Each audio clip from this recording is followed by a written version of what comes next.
My name is Shez Iqbal. Been in the industry for decades, and I'm so happy to be included in this series, the PPA Presents I Found Myself in Publishing. I Found Myself in Publishing. Great name for a series. Fantastic to have you here. Thank you for having me. Appreciate you being here. So, Rebecca of WRBM. William Reed, yes. How about you introduce yourself a little bit better than I just did? Yes, so I am Rebecca Taylor, Commercial Content Editor at William Reed. We work William Reed Business Media, hence the BM. I am Commercial Content Editor, as I said, at B2B Magazine. So that covers publications including The Grocer and Retail Week. And my role very much includes creating content in all its forms, from written content to webinars to videos to face-to-face events. Brilliant. Sounds like a very interesting role. Very much. Keeps you busy? Absolutely. I have just come this morning from doing a lovely conference. Tomorrow I'm going to film a video with a client. So always on the go, always busy, but busy is good. Filming in terms of you're going to be on that side of the camera? Always the other side of the camera. So this is new for me. Don't worry about it. I think it's going to be a great conversation. In fact, I'm super excited about the conversation, as I am about all of these conversations on this series, because I was lucky enough to meet your good self and some of the others that are on the series through the PPA Next Gen Board. Tell me a little bit about the PPA Next Gen Board. Yeah, so the Next Gen Board, I'm very fortunate to be a member of. There are 16 of us, all under 30, working in publishing.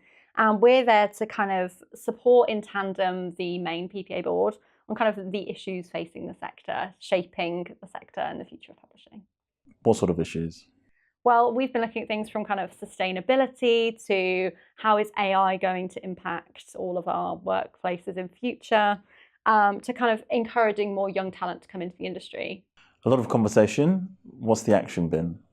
Well, that is yet to be revealed. We've got lots of projects underway, definitely on the talent side, which I don't know upon launch of the podcast whether this is out yet. But lots of ways to kind of encourage new young people into the sector, help them understand it more, answer their questions, and hopefully engage kind of universities and high schools into that as well. Okay, so you're not going to give me the scoop? I can't, unfortunately. Okay, all right, I appreciate that. I respect that. Okay, so talk to me about how you started off in publishing. So I had a really kind of non-traditional, shall we say, route into publishing. When I was at school, I actually had some serious health challenges, and that kind of reframed the way I thought about what I wanted to do with school life, everything in between. I wanted to do the things I loved. So naturally, when I was picking my A-levels, I picked the subjects I loved, which for me was psychology, chemistry, and art, which some might think is an eclectic mix. They were the things I really enjoyed, and I thought, if I'm going to spend my time studying, I want to study these subjects.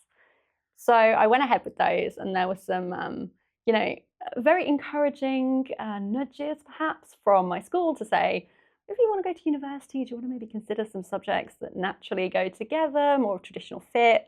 What do you want to do with the rest of your life? You sure this is going to work out? They were very well-meaning, but I stuck to my guns, and I thought, well, I want to do what I'm going to enjoy now. So I did. And I actually loved the psychology so much that I went on and did my undergraduate degree in Birmingham in psychology. And then during the course, everything that's happened, I think, in my career to date seems to have kind of just come together. So during that course, I discovered a module on kind of business and consumer psychology, and then thought, oh, that's really interesting. What could I do with this? And I discovered marketing and thought, oh, stay and I'll do a marketing master's degree. So did a marketing master's degree, went into working in kind of content marketing, tried a bit of in-house, tried a bit of agency, tested the waters. Pandemic came, stayed in agency a little bit longer. And then I found myself in publishing and saw this role, which was in London. I'm from the Midlands, so as everyone would say, up north, even though it's the Midlands. And I decided that I would go for it. Work from home, work in London, and working in a content marketing role, but here. So you were commuting? Yes, yeah. Okay. I come in a couple of times a week, which is because the sector's so flexible. Kind of we do a lot of kind of publishing roles in general that I've looked at in the past, and where I am now, they're very much a hybrid situation. So I work a couple of days a week in the office and a couple of days from home. That's brilliant, right? Yeah, it's lovely. So you still get to kick it with your friends and family on the weekends or a couple of days in the week? Yeah, exactly. And the role is really like varied. So it might be that I'm out on site actually with a client, filming some content with them, or doing an interview with one of our retailers or someone who's receiving the content. It's not just a desk job. It doesn't sound like a desk job at all. No. No, sounds great. Okay. Do you enjoy your role? I absolutely love it. And I have to say, when I was younger, I'd never considered publishing as such, as a career choice. Even when I was, doing content marketing, publishing hadn't really come into the mix. And yeah, I'm just really glad this is the angle I've gone down and see myself kind of staying in the publishing route for hopefully a long time to come. How do you describe what you do to your mum? Oh, that is a hard question. So if I was going to describe what I did to my mum, I would probably just say, I work in journalism. She has a very good understanding, but let's assume she didn't of what I did. I never stopped talking about it. I'd say I work in journalism and that I create content for a digital magazine. And that's probably the way that I would discuss that, because I think from an audience perspective, technically I work in commercial content, so it's paid content with sponsors and brands. But that doesn't really matter to the audience, and that's the whole point. The whole point is it feels seamless. It's not an ad, it's a piece of sponsored content. But to be honest, as an audience member, we don't want them to really feel like there's a difference. Probably wouldn't explain to someone that I work commercial rather than working in journalism as a whole. Because it's still quality journalism. Exactly, that's the whole point. That's why they come through us rather than just placing an ad, because they want to create something that feels more natural, more organic. Yeah, no, I can understand that. Okay, so what would you say are the key milestones and highlights of your career so far? I'm really grateful that in the first couple of years of my career, I was kind of nominated for and won a couple of awards, which was really exciting. One with the PPA and one with Conference News. And that was, super, super exciting. I got to meet lots of inspirational people, opened up lots of doors, given me lots of opportunities. But I think actually, if I truly reflect on what has been like a key milestone, it's those little things. It's the things like when I saw my first story in print in a newspaper, and that's the moment when you go and you give it to your mum and dad and you think, look, I wrote this. Or it's the kind of time when your story on a digital platform first hits like the top 10 ranking and you're like, oh, it was really read this week, that was good. Or that first time you come off the stage when you've hosted a conference and you think like, oh, and it's stressful at the time, but then it's such like a rewarding moment when it's all come together. And I think it's those, they're not necessarily little things, but the things that are part of your everyday job that have been the truly most rewarding. Because that's the kind of moments where you think like, I'm doing this, like I'm living this job. This is what I do, and I'm doing it well. And that's definitely the bit. Even though there's kind of been really exciting and I'm really grateful for the awards, it's the day to day when you think like, oh, that was good, wasn't it? Or like I nailed that interview. Those things. It sounds like you're really proud of what you do. Yeah, absolutely. And everyone should be. Kind of, why do something if it's not the kind of thing that will fill you with pride and make you kind of excited to go to work? Obviously it's a job. Some days are more difficult than others. But I don't think I'd be able to commit and put kind of the effort in if it wasn't something that I could go away and think, yeah, I'm proud of the work I did today. What do bad days look like? Well, I work in events and content. So, anything and everything can go wrong, from, your catering being a challenge, or you have difficult client conversations, or content's not performing. We had the unexpected circumstance where the election was called, and that was a big day that we were launching a big product. And we thought, is this report going to fly or not? Unfortunately, it went well, but you get things like that just crop up, as they will. That you're not expecting, and they're the kind of moments where I think just coming together as a team is just so essential. And actually, it doesn't seem to matter if we're remote or in person. It doesn't make too much difference, but it's very much like all hands on deck, team spirit, and there's no hierarchy when there's a challenge. We all work to fix the problem at hand. I can attest to that. I think there is a notion of the fact that when you're working on the publishing side, there's a feel that you're all working for that brand, you're sort of wearing the badge. Does that resonate with you? Yeah, I think it goes beyond working just for your specific publication. I think it feels as a residence working in publishing across the sector rather than just being kind of brand specific. I get that a lot with working on the PPA Next Gen Board. There's no one else from William Reed on that board.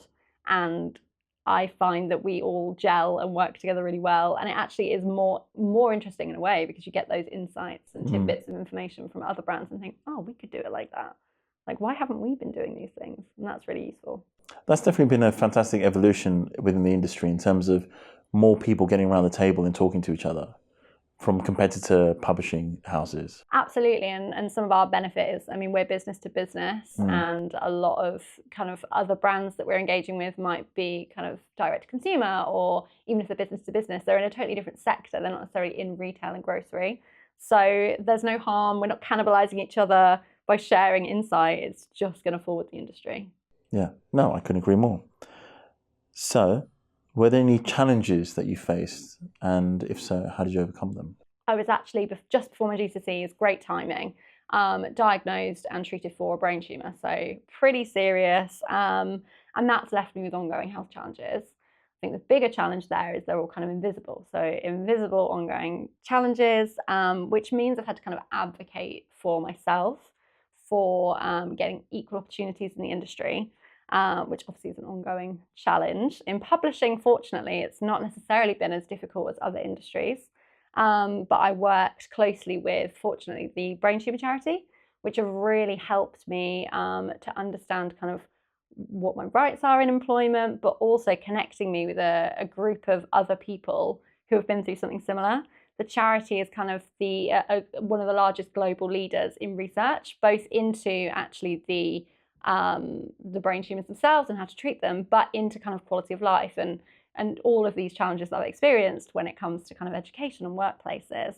And so being able to kind of talk to other people who understand it and who've been through something similar and go, oh, well, actually, I approached my employer in this way to talk about that, or I did open up at the interview stage and actually it went really well for me. It's the kind of thing that's really helped. And I have to say, kind of, it has been obviously a challenge, it always will be. But with publishing, as I've said, I work on a hybrid model.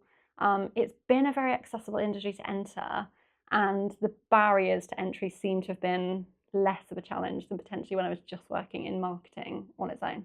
So this charity that you work with, you don't just work with them, right? So I was a young ambassador for the brain tumour charity, which they have a scheme that brings kind of a group of about 30 young people together who've all had an experience with brain tumours.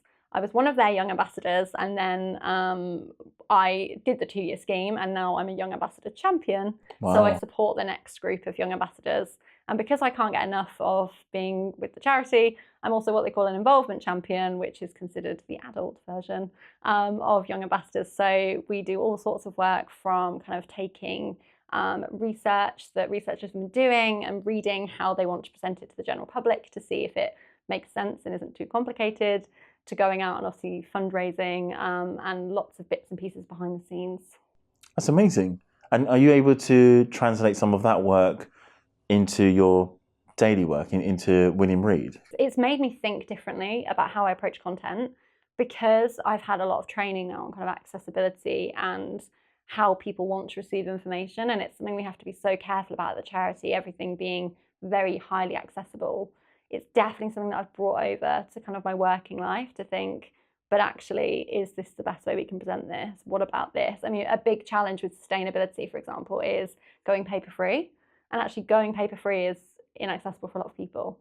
So thinking, actually, if we need to commit to going paper-free, what kind of offsets can we do? How can we have paper available from an accessibility perspective that actually we're still going to be able to meet kind of our sustainability guidelines? So there's so many different facets to it, but it's definitely something that works together. And also there's just been, with the flexibility of kind of the hybrid working, there's lots of opportunity to still be able to kind of do my charity work. Kind of we get a day given paid for charity each year, and there's, you know, real flexibility to be able to do that, which is really nice. You know what, I hadn't really thought about it. I hadn't really thought about the notion of the negatives of going paper-free.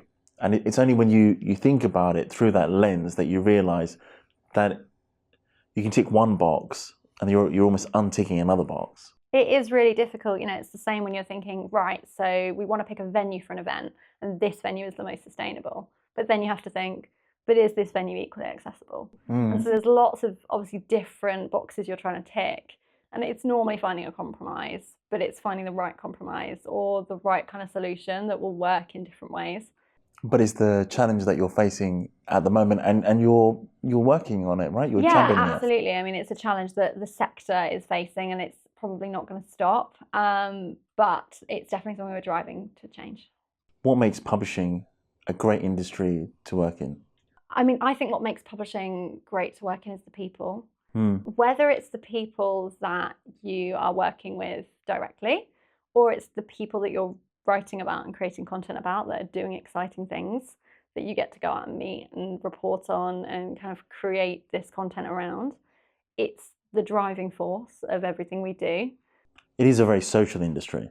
Yeah, absolutely. I mean, particularly being on the content side, I'm out kind of meeting press and going to events and hosting events. So it is a social side, but I think also it couldn't work without having people who aren't necessarily socially facing. So I always think you look at a piece of content, you didn't realize how many people have actually contributed into this one piece of content. And now I've worked in the industry, you kind of flick through a magazine and you think, God, actually, this is quite like a heavy piece of work. It's taken a lot to put into it. When actually for the consumer, it's just part of their everyday, just flicking through a magazine. And the man hours that have gone into it and the amount of people required to produce that are actually phenomenal. You're right. If you want to deliver that high quality, glossy content, there is so much more work that goes into it than we think. I mean, even just some of those events that you were talking about, how big are the teams that work on those sort of things? Well, I mean, the team that you'll see in front, it will be surprisingly small. So for us, a conference for, 100 people, you might see a team of kind of 4 operational people, maybe there's 6 moderators for a full day of content. But what you don't see is all the people who have helped write the content, sub the content, who've produced the marketing, worked on uploading all the marketing campaigns, who've worked in events behind the scenes to sort the food, to sort the venue, to sort the everything. And then we have what we call a showcase, which is having brands come into our events, and all of their teams have worked to produce the collateral. And today we ran an event, for example, that had several food brands. So people had made pastries, brought them on site, prepared them. The amount of people, it just starts to kind of build and build when you start thinking outwards as to what creates these events. You didn't bring any pastries with you, though. Unfortunately, I didn't. They're all in the office. We had some left over. So many got eaten, and the rest just went to the office. Okay. Another perk of the job. Another perk of the job. Okay, lovely right. leftover Another pastries. good reason to. Yeah. There's definitely always leftover food at the end of these conferences. Oh yeah. I mean, not too much. You want to be sustainable and yes, keep of the course. right amount. Yes. So talk to me about the trends. What sort of trends are you seeing in the industry? So trends are an interesting one because working in publishing, a lot of people kind of automatically go to see print magazines, right? And obviously, as I've alluded to, my role in content is much broader than that. We do a lot of digital content, do a lot of events, and face-to-face events have just seen like a massive boom. So post-pandemic, obviously everyone wanted to get back into face-to-face, and there was this potential expectation that it might settle back down again. But face-to-face is what people want. They want to be connecting and engaging and workshopping challenges and sharing best tips and advice. There is this drive for digital to be really involved. My best example is in retail. You've got lots this year of businesses who have only ever sold online, who have started doing pop-up shops because they thought, actually, we do want to see our customers face to face. We want to see how they engage with our products. They just want to have that interaction. It's being driven from the consumer and from the retailer. And that's happening the same in publishing. So there's a lot of kind of publications that even if they're doing a pop-up to launch something or they're doing a showcase event, there's something face-to-face that's really driving that engagement and building a community. And I think that's something that's just set to stay for a bit longer. People still seem to have that urge to connect in person. When you find out that someone else reads the same magazine, you feel like you're a part of that community. And then to go to an event where everybody is interested in that topic, that content, yes, immediately the audience are a bit of a community, but also you're seeing a bit of a community unfold in terms of the experts on stage. Yeah, exactly. And it's such kind of an icebreaker if you read the same publication or you're interested in the same topics. We see people at our events who majority of them never met before in their lives. And they're just networking from the off because they know they've all got there's something in common that really breaks that ice and then builds that connection. And we do find, that people do make friends at these events and they come back time and time again. And you'll see people on the high street and think like, oh, how did you know them? And you're like, well, they came to one of the events, and now we connect on LinkedIn and we chat regularly about the industry, and it's definitely building. So there's a real community aspect of not just the industry, but also the output from the industry. Yeah, absolutely. I like to think so, and that definitely makes it feel like it's got a bit of a purpose behind it. What's the impact of technology and digital transformation? So it's an interesting one, because obviously there's that concern that maybe technology is going to take over, particularly with the rise of AI, that it's just going to wipe publishing out, because obviously AI could just write it all, right? Which surely isn't the case. But there is a big fear around it. Of course. We're doing a lot of work on the Next Gen Board to kind of see how AI can work effectively with kind of publishing. But aside from that, there are a lot of technical and digital advances that are really helping. AI being one of them, for example, an AI to transcribe and to give you kind of subtitles and captions on a video, or to transcribe an interview that you've done. It might not get it right completely, but it takes a lot of the legwork out of doing it yourself. Mm-hmm. Little things like that make a massive difference. Something else that's really lovely is working in the event space. Obviously, there was a very old-fashioned trend of passing business cards. See the need, lots of paper, potentially lots of waste. Do you really remember the person? Don't know. And we use these really trendy kind of digital networking badges that they're called Blendology badges, and you can flip them up to face you, and they give you the whole agenda, and you can flick through who's speaking and have all of that great information just around your neck.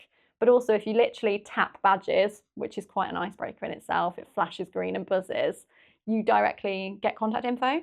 And that's kind of a way that tech is just making everything a little bit more seamless, streamlining what we do, increasing efficiencies, but it's not necessarily there to kind of replace any of the things that we do in our day jobs. Mm-hmm. If anything, it makes life easier.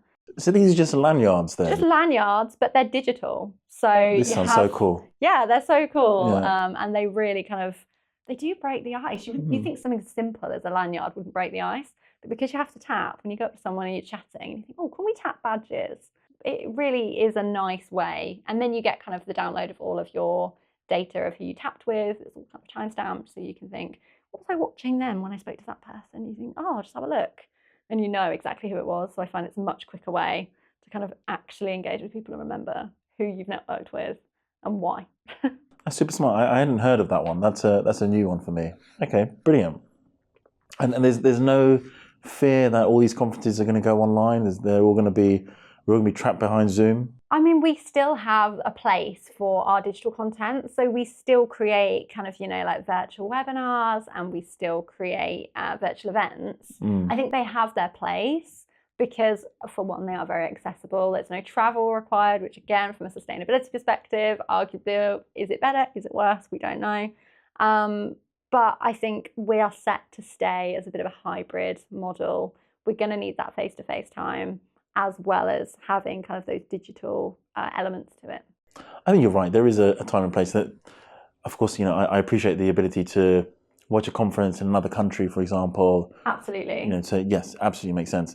But that feeling of a community is a little bit difficult to get when you're behind a screen. Yeah, for sure. And I mean, even when you've got kind of the Q&A features and you can feed live in, it definitely doesn't feel the same as when someone just puts their hand up at a conference and speaks directly to the speaker. That's definitely got a different edge to it.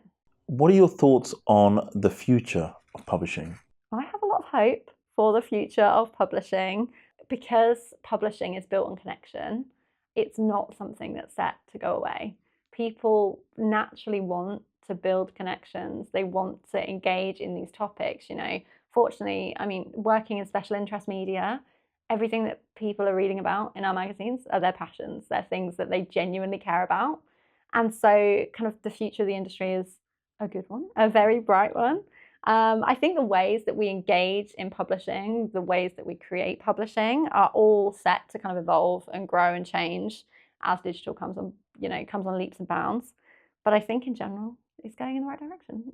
You started that off by saying you're really hopeful. Yeah. Does that mean that the current outset is not that hopeful? Are we no, in a brilliant... it's good as it is, as brilliant as it is, but you're always hopeful that it can improve and grow and get better. Okay. And I think it's been that question around AI that has been speculated in the industry quite a lot, and the challenges that are ongoing with that. But I do think that it's a very positive industry to be in. I like that. I like that a lot. Positive industry to be in, and the future is all hopeful. So what about advice to any newcomers? If you maybe think about yourself at the beginning of your career or those newbies that are coming in, what sort of advice would you give them? I think it's around kind of embracing opportunity. And I mean, the sector is so diverse, it's so vibrant, there is so much going on. And it's not about saying yes to everything, because that will just lead to burnout, like absolutely. But it's embracing opportunities, even if you think, is that like, can I do this? Like, if you've got that seed of doubt, just go for it if it's something you're really passionate about and you want to pursue, because it will lead to good outcomes. And as I've alluded to, kind of publishing works as a team player industry. Everyone will back you and support you if there's something that you're really keen to achieve, in my experience. And so you should go for the opportunities that you think, oh, I want to do that. It was kind of with the Next Gen Board, I thought, I could do that. And then my manager was like, yeah, you could do that. So I did that. And then I'm enjoying myself. It's all about connection and what people are passionate about. You know, if people are engaging in what the outputs publishing is creating, whether that's video, whether that's a webinar, whether that's a magazine, they're doing it for a reason, right? That's how they want to spend their time. And that's one of their most valuable commodities, is time. So have fun with what you're creating, and your audience will have fun with you. And also, like, nobody wants to go to work if they're not having some fun out of it. And you've done that yourself, right? I mean, it certainly feels like that you've gone from the I could do that to I should do that. I'm going to do that. I'm doing that. Yeah, absolutely. And I think there are so many things, you know, even when, you know, I kind of came into this role and I've worked in content marketing and I'd worked on events, but not the kind of events we work on here. And immediately, like, one of the first projects that I had to work on was a conference that we put together in 10 to 12 weeks. And I thought, well, I've never put a conference together in 10 to 12 weeks. But with all the support of the team, we pulled off a cracking conference, and it was a big success. But it's the kind of thing that you have to kind of go, yeah, no, I can do that, you know, actually, like a podcast today. I've never done a podcast before, and you think, I could do that, I'm going to do that. And you do it, and it's great. Brilliant. Love that. So if we were to summarize the conversation, what would you say are the key takeaways that you want those that are listening or watching to take away with them? Yeah, I would say, so the sector is constantly evolving. It's always changing. And if it's the kind of industry that you look at and think, I want to work in publishing, but actually, I wish they were doing this. I mean, someone is probably doing it, but if not, then you can do it. You know, like, it's such a changing beast that there's no one route in. So, for example, I didn't study journalism. Many of my colleagues did study journalism, and I still work in journalism at a publication. So it's definitely kind of an evolving industry that has lots of opportunity for the taking if you go out and seek it. Great words to finish on. Yeah, hopefully. Yeah. Thank you so much. No, thank you. Thank you for joining the conversation today. I really enjoyed that. I think those are fantastic sound bites and takeaways for the audience. So, Jamie, really appreciate it. Brilliant. And you did really well for your first podcast. That was fantastic. Really good fun. Thank you for having me.